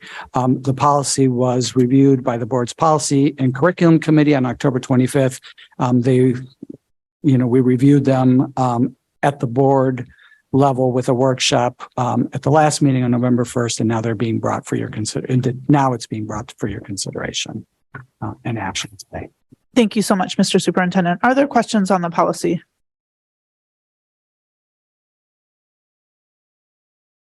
Okay, I don't see any. I'm going to move to public comment. So this is public comment on policy DJ, purchasing. If there's any members of the public who would like to address the board, you can use the raise your hand feature in Zoom. And you would have 3 minutes to address the board. Okay, I don't see any hands. I'm going to close the public comment period and move to board discussion. Is there any board discussion? Seeing none, by roll call vote, please indicate whether you approve revised policy DJ, purchasing. Mr. Superintendent, will you please call the roll? Yes, Chair. Ms. Bondo? Yes. Mr. Burke? Yes. Ms. Russell Better? Yes. Ms. Biliu? Yes. Ms. Bryden? Yes. Mr. Youssef? Ms. Lentz? Yes. Mr. Grant? Yes. Ms. Ellis? Yes. Ms. Santiago? Yes. And Chair Figdor? Yes. So the motion passes unanimously with the students voting with the majority. Now we're on to consideration and action to approve policy BCB, board conflict of interest. Is there a motion? Board Member Bryden, seconded by Board Member Russell Better. Mr. Superintendent, will you please speak to this motion? Yes, Chair. Council also advised us that as a result of making those changes to policy DJ, that board policy BCB, which is the board members' conflict of interest policy, also needed to be revised to reflect new federal procurement requirements. So that's what we're asking you to do. In addition to that, the red line also references, updated some references and things along those lines. And just like the previous policy, this was reviewed by the board's policy and curriculum committee. And then we had a first read on November 1st. Excellent. Thank you so much, Mr. Superintendent. Are there questions on this policy? Seeing none, I'm going to move to public comment. Is there any public comment on policy BCB, board conflict of interest? I don't see any hands in Zoom nor anyone coming forward. I'm going to close public comment and move to board discussion. Is there any board discussion? Seeing none, by roll call vote, please indicate whether you approve revised policy BCB, board conflict of interest. Mr. Superintendent, will you please call the roll? Yes, Chair. Ms. Bondo? Yes. Mr. Burke? Yes. Ms. Russell Better? Yes. Ms. Biliu? Yes. Mr. Youssef? I'm sorry, Ms. Bryden? Yes. Mr. Youssef? Ms. Lentz? Yes. Mr. Grant? Yes. Ms. Ellis? Yes. Ms. Santiago? Yes. And Chair Figdor? Yes, so the policy passes unanimously, and we are on to consideration and action to approve revised policy JIH, questioning and search of students. Is there a motion? Board Member Bryden, seconded by Ms. Bondo. Assistant Superintendent Townsend, are you speaking to this motion? Yes. Okay, thank you so much. Please go ahead. Great. So this policy is in front of you tonight. It was one of 11 policies that the policy committee had reviewed during the spring and fall of 2021. It had been held back from the majority of the policies that were brought forward and approved for the board for further discussion and deliberation by the policy committee at that time, and was approved on October 26, 2021 by the policy committee. At that time, there were additional transportation administration and other operational issues that kind of usurped bringing this forward. So we have brought it forward. The Policy and Curriculum Committee reviewed it again at our October meeting, and it's now in front of you for approval. Just to recap in terms of kind of the changes that are encoded in there, in addition to, just the standard nomenclature changes, the two primary ones within the context of the policy, it is to kind of clarify and align with the policy KLGB, the law enforcement involvement in student matters policy that kind of governs our relationship with law enforcement, that was passed in the fall of 2021, that really outlines, that it is kind of primarily at the superintendent discretion, that anything that's found through either search or questioning of students, whether that would be turned over to law enforcement unless required by law, as for example, in any situation involving firearms. So that change has been made in the policy specifically, and as well as made consistently throughout the procedure. And then there was just a presentational aspect in the procedure to ensure that in the event of a student search, that we would move from the least intrusive manner possible as we move forward in that process in an effort to make that more clear. So that is what is in front of you this evening. Excellent. Thank you so much, Mr. Townsend. Are there questions on this policy? Okay, seeing none, we're going to move to public comment. Is there any public comment on revised policy JIH, questioning and search of students? You can either come forward or use the raise your hand feature in Zoom. I don't see any public comment. I'm going to go ahead and close public comment. Is there any board discussion? Seeing none, by roll call vote, please indicate whether you support approving revised policy JIH, questioning and search of students. Mr. Superintendent, will you please call the roll? Yes, Chair, Ms. Bondo. Yes. Mr. Burke. Yes. Ms. Russell Better. Yes. Ms. Biliou. Yes. Ms. Bryden. Yes. Mr. Youssef. Yes. Ms. Lentz. Yes. Mr. Grant. Yes. Ms. Ellis. Yes. Ms. Santiago. Yes. And Chair Figdor.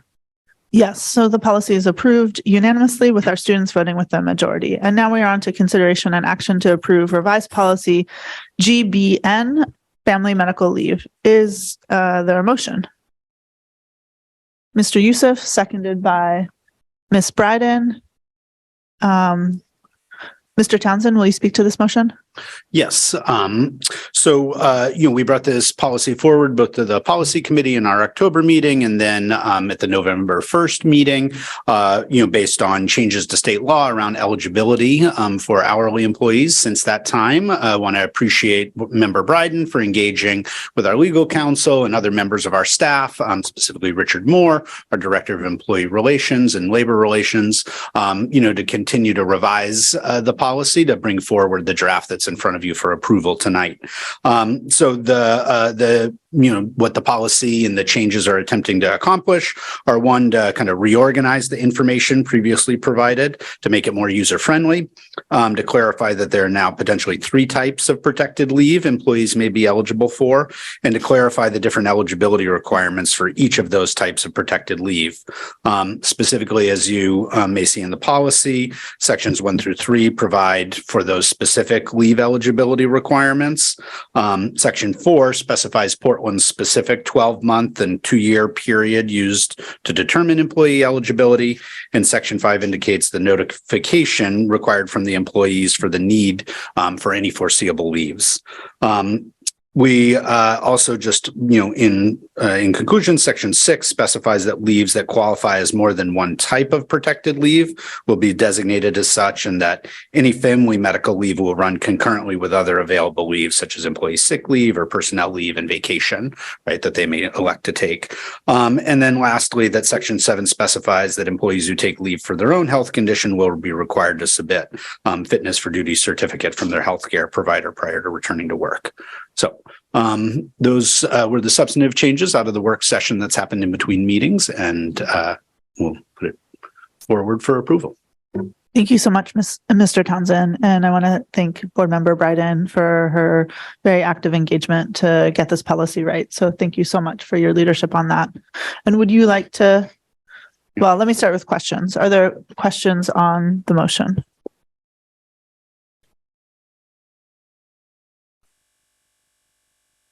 Okay, seeing none, I'm going to move to public comment. Is there any public comment on the motion? Seeing none, I'm going to close public comment and move to board discussion. And I'll start with you, Ms. Lentz. Other Sarah. I'm sorry. It's not even late yet. Ms. Bryden. Thank you, Chair. No, I just wanted to express my gratitude to Richard for indulging me in an opportunity to nerd out about leave of absence as I do often. But within this context, it was just really nice to be able to use that expertise in service to the district. So yeah, I'm really pleased with where we landed. Excellent. Thank you so much. That's great to hear. Is there any other board discussion? Okay, seeing none, by roll call vote, please indicate whether you support approving revised policy GBN, family medical leave. Mr. Superintendent, will you please call the roll? Yes, Chair, Ms. Bondo, Yes. Mr. Burke, Yes. Ms. Russell Better, Yes. Ms. Biliou, Yes. Ms. Bryden, Yes. Mr. Youssef, Yes. Ms. Lentz, Yes. Mr. Grant, Yes. Ms. Ellis, Yes. Ms. Santiago, Yes. and Chair Figdler. Yes. So the policy is unanimously approved with our students voting with the majority. And our last policy that we are approving tonight, considering for approval tonight, is consideration and action to approve revised policy ACAF, workplace bullying. Is there a motion? Ms. Lentz, seconded by Board Member Russell Better. Mr. Townsend, will you speak to this motion? Yep.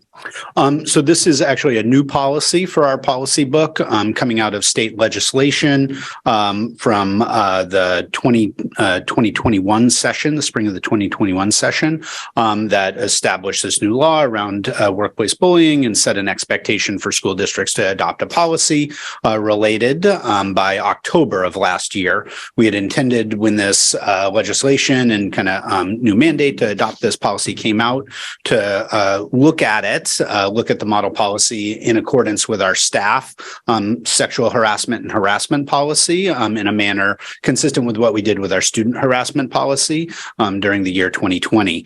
As we've shared, and as I think many members are aware, the operational challenges of last year precluded us from having the kind of substantive engagement that we intended at that time. But it remains a commitment for us in the coming year to be able to kind of convene a group following from the Educator of Color's report, as one of our commitments around revising and examining that policy to ensure it's aligned with that report and is informed from a trauma-informed lens.